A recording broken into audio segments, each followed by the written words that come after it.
Hi, I'm Adron Duell. I'm the author of I'm Always a Hero, which has been recently featured in Free Spirits Publishing's Active Escapism anthology. Do you ever cringe when you look back at yourself? Ever think of all the music you listen to, the music videos you used to watch, or like how much you would not stop talking about your special interests and just go, oh, why did I do that? Why did I say that? I know for me specifically, it was blasting Linkin Park to a specific Naruto music video, and I would just watch it on repeat every day, and I would blast that music so loud. And then one day my sister says, "You know that's lame, right?" And my face just went red. That's all it took. That's all it took for me to go, "Oh God, I'm embarrassing. I should stop." And I legitimately stopped watching anime for like 3 years because of it. It's such like a sensitive time for everyone, and I don't know a single person that had a good middle school experience. It is universally terrible across the planet. My partner is from China. She calls that phase Zhong'er, which basically means like middle of second, and it's that feeling of being so edgy and so cool when in reality you just look so childish. If you like that, that's what my story's all about. So feel free to cringe, feel free to feel validated by it, and thank you so much to Free Spirit for including this story in your anthology. I'm Always a Hero by Adron Duell. I strike against the magnificent demon before us, slashing hard against its gravity-pulling laser breath. My friends huddle into the classroom of our 7th grade math class, horrified by the monolithic monster breaking the sky open with its milk-white wooden face, hollow black eyes, and disturbingly serene white teeth.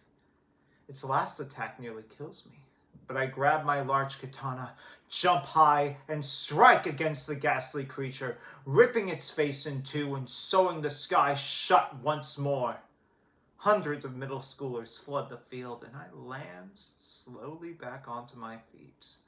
Girls fawn over me, and boys hang onto my next word. I smirk and lift my blade onto my shoulder. All in a day's work, I say. The raucous laughter of the middle school field is deafening, flooding my ears with a sensation of pride and jubilation. I let it wash over me, taking it all in as the laughter skims into a monotonous white noise drifting into my subconscious.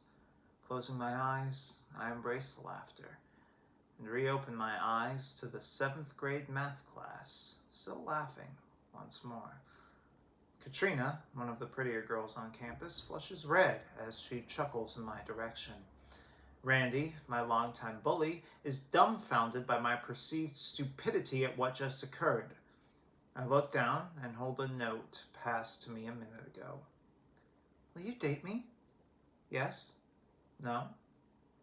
My friend, Sam, told me to circle yes as he thought that'd make me in on the joke.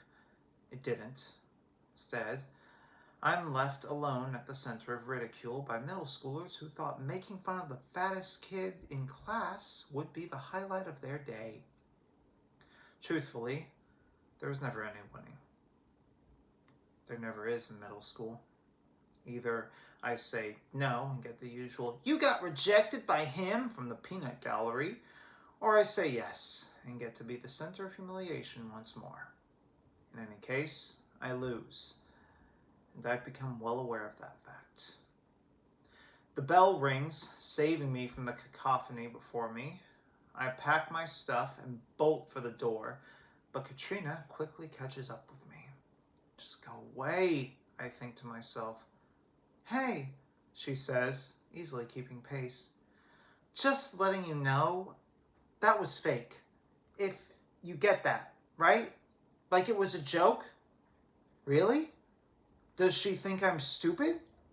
I smile, my usual smile, and reassure her that I was in fact aware. She sighs, laughing as she walks away. As she moves, Her arm is grazed by a bullet from a distant gunman. Like a lagging game, I hear the shot after I see the bullet. Turning around, I see the lone shooter in all black, firing a pistol as if he had infinite ammo. I look back and quickly grab Katrina and put her by the lockers. She's bleeding, but it's a small graze.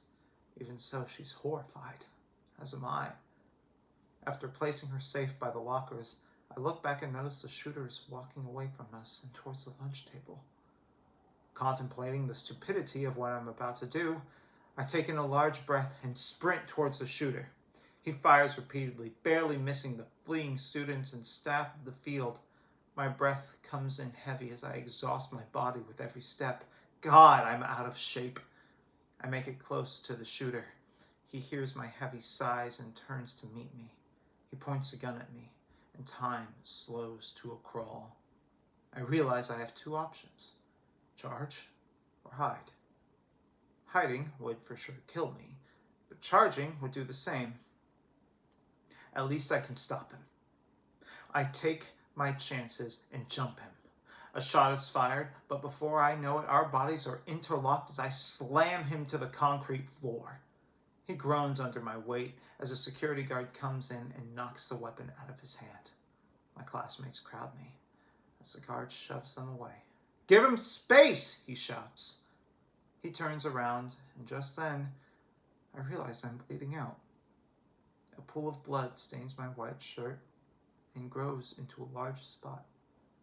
Students are crying, running to me. I see Katrina and Randy, snot and water falls from their orifices.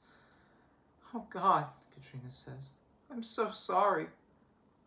"We were so mean to you," Randy says. "We're so sorry." Cries fade as all turns to black, and a voice in the distance.